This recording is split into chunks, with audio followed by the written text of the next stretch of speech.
What are the 3 bonds that make up the hair shaft?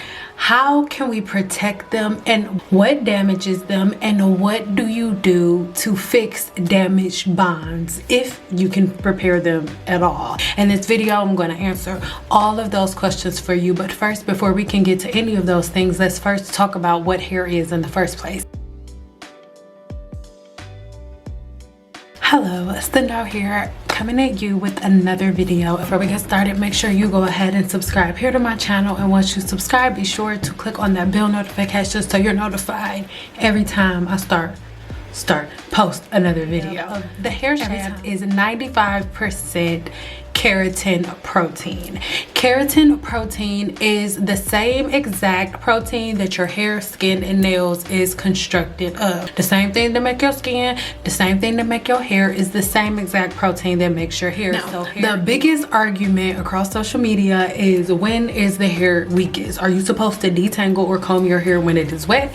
Or are you supposed to detangle and comb your hair when it is dry? Now, there's a difference between combing and detangling the hair. Combing is just combing. When the hair doesn't have tangles, you're just combing or brushing the hair. When you are detangling the hair, you are organizing, deconstructing the tangles that are in your hair. So there is a difference. Keratin, your hair, is synthesized by keratinites, and this is the thing. Keratin is insoluble in water, so protecting the hair shaft from water, or only submerging the hair shaft in water for short periods of time, is key. Hair is not meant to be broken down in water, but water is very powerful, so it is something that will cause wear and tear on the hair shaft over long periods of time, because the hair shaft is a fiber. It is not easily dissolved in water. Molecules create proteins, or molecules go into the creation of proteins, right? So your hair is a protein, but that protein, that is keratin, is constructed of 3 bonds. Are the hydrogen bond, the salt bond, and the disulfide bond. There are 2 temporary bonds and there is 1 permanent bond. The 2 temporary bonds are temporarily broken. The hydrogen bond, is the bond within the hair shaft that is temporarily broken by water. Whenever you blow dry the hair, that is where the term roller set comes into play, or wet set, because you are setting the hydrogen bond. All right, that is what a wet set is. Hydrogen bond is the bond that is responsible for your hair's elasticity, allowing the hair to go back and forth between hairstyles all the time in a safe manner. The hydrogen bond is the bond in the hair shaft that allows you to have healthy hair care practices. Okay. Remember, when it comes to the hydrogen bond, this is going to be a little confusing, so you might want to do some research for yourself. But the hydrogen bond only breaks the older bonds within the hair shaft as it creates new bonds whenever your hair is wet. So understand that whenever you wet your hair, what is happening within the hair shaft and the follicle itself is swelling and unswelling over and over again. This is why whenever you're wetting the hair too much, like if wash and goes are your go-to and things of that nature, you will notice that your hair will change in elasticity over time. Your hair may begin to feel a little stringy, a little stretchy, like some rubber band man. You know what I mean? Like your hair will start to feel really weak. That is because you are wearing out the elasticity in the hair by constantly breaking the hydrogen bond in the hair. Next up is the salt bond. Now, the salt bond in the hair is something that a lot of us don't pay a lot of attention to, but when we are talking about homemade products and do-it-yourself products, when we're talking about rice water and things of that nature, or apple cider vinegar, especially apple cider vinegar, this is when we're talking about the salt bond, because over long periods of time, I'll tell you guys that hair weathering is really serious, right? And hair weathering takes anywhere between 5 to 6 months to 20 something years to show up, right? So the salt bond is a temporary bond, but it is the bond that acts as a bridge bridge between the other bonds within your hair shaft. All right, the salt bond is damaged by sudden changes in the pH balance of the hair shaft or different highly acidic products. So when we go to look at apple cider vinegar, for an example, apple cider vinegar is pure acid. So if you're a person who is constantly using apple cider vinegar in the hair, even using it one time is enough to break down too many salt bonds in the hair. And because the salt bond acts as a bridge within the hair shaft, it's something that you'll notice like periodically, right? That is where most hair weathering sets in, is with the salt bond, because the salt bond is that bridge. So as the bridge is weakened, it takes a while for the damage to show up, but it'll be there. All right, but that is the salt bond. Your homemade products, the products that are not properly balanced with the pH level and things of that nature, those are ways that you break the salt bond permanently within the hair shaft. Next up is the disulfide bond. Now, the disulfide bond is the bond within the hair shaft that is permanently broken. This bond can be broken permanently by chemicals, by heat styling improperly, or by mechanical damage. All right, because it is a way that you can add too many highly acidic products to the hair. You're wetting the hair too much, so the hydrogen bond is damaged itself. So next up, the only thing that will be left over is the disulfide bond. And if the salt bond and the hydrogen bond are already very weakened, right, then it'll be very, very easy to weaken or break that disulfide bond. But because that disulfide bond is the permanent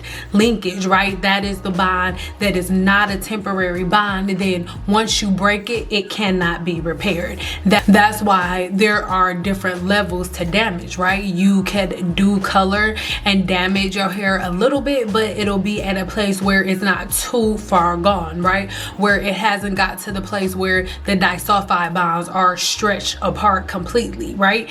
And then you can repair it. And disulfide bond simply stands for two sulfur to sulfur linkages, because that is what determines your hair's texture. Two things, and that's going to be the size of your follicle, right, which is something that is going to be determined by genetics. The more, once they saw people with naturally curly hair, when you see our hair under an electron microscope, the curlier their hair is, the more sulfur to sulfur linkages you have in the hair. So the more disulfide bonds you have within the hair shaft, the curlier the hair is. You can take away the disulfide bonds manually on purpose and mess with the disulfides in the disulfide bonds in the hair on purpose by getting a permanent wave or a relaxer or doing color or anything like that. You mess with the disulfide bonds. But if you've been trained properly, like when you go to cosmetology school, you're learning how to break bonds apart safely and put them back together. That is the whole basis of everything. But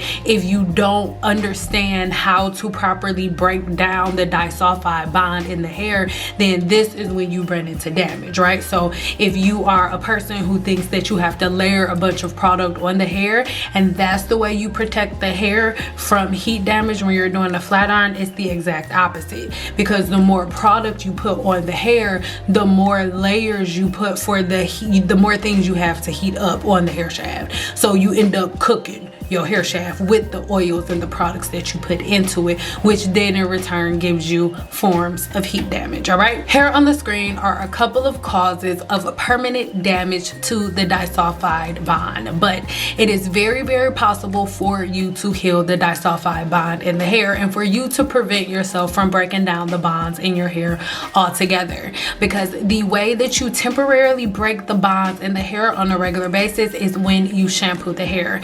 So as long as when you are shampooing the hair, you are making sure that you are using products that have a safe pH level already balanced out, you'll be fine. I am not telling you not to make your own products, but when it comes to adding herbs and different things like that to your hair and doing at-home products, before you make a product at home, I'm really highly recommend that you go and study herbalism, because every herb has a different pH level. They all do different things. So by you constantly putting different products and different herbs herbs within the hair, you not necessarily going through distillation processes, and you just taking vegetables and herbs out the pantry and putting them in your hair, you are not using them properly. Okay, if you really want to use aloe in the hair, you have to understand, for example, I don't like coconut oil in the hair, but when I'm telling you guys not to put coconut oil in the hair, I am speaking of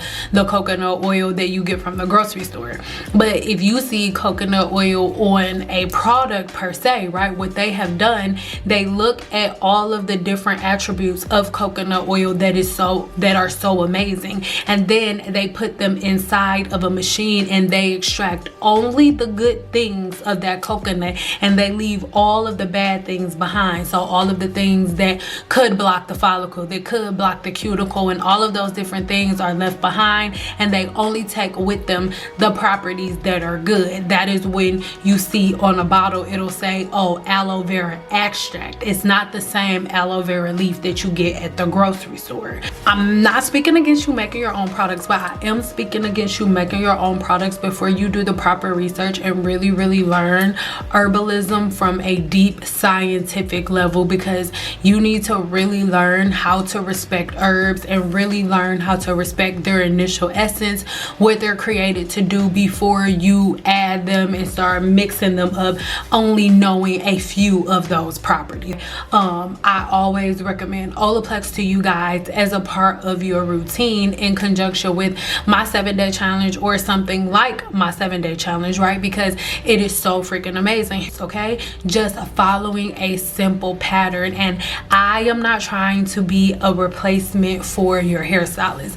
I left the hair industry so that way I can bridge the gap, because when I was standing behind the chair, the biggest problem was there was this big line of miscommunication between me and my client. They didn't understand the science of hair, and any little thing that I would throw in there, they would look at it as if I was trying to like get extra money out of them, not understanding that they had to learn the science of hair. So I stepped from behind the chair so that way I can be the one to bridge that gap between the hairstylist and the client. And here on the screen you can see both of these women went from having a really hard time trying to figure their hair out, doing a bunch of team natural hacks and stuff, really trying to understand their hair, to finally saying, okay, let me try her 7-day challenge. It's only $35, and with those $35 they were able to learn a brand new simplistic, extremely simplistic technique that helped them